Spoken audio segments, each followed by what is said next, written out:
Sir 100% వెళ్ళాలి sir. ఆయన ఏమనుకుంటాడంటే ఊరికెళ్ళి కూర్చుంటే ఏమొస్తాయి, ఇంకా ఆగండి, ఇంకా సమస్యలు బోల్డ్ వస్తున్నాయి.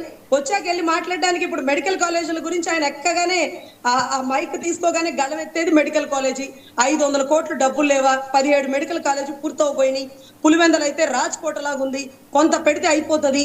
అయినా బయట ప్రైవేటీకరణ చేసేవాడికి కూడా రాయితీలు ఇచ్చే బదులు ఆ ధ్యానం అంటే మెడిటేషన్ కి అయిన ఖర్చులు, శ్వాస మీద పెట్టిన ధ్యాసకి వైజాగ్ లో అయిన ఖర్చులు, అమరావతి ఆవకాయకి పెట్టిన ఖర్చులు అన్ని కుప్పేస్తే మెడికల్ కాలేజీలు పూర్తవుతాయి. అధ్యక్ష, ఇది ప్రజల తరపున గొంతుకు గాని మాట్లాడతాడేమో మరి.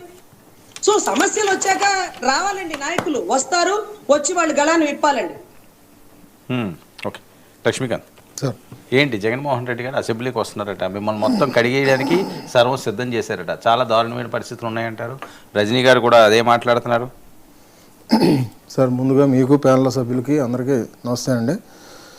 జగన్మోహన్ రెడ్డి గారు అసెంబ్లీకి వస్తానంటే ఫస్ట్ మనస్ఫూర్తిగా ఆహ్వానిస్తాం మేమైతే కూటమి ప్రభుత్వం నుంచి. ఎందుకంటే మా నాయకుడు పవన్ కళ్యాణ్ గారికి కూడా పలుసార్లు చాలా సందర్భాల్లో కూడా జగన్మోహన్ రెడ్డి గారు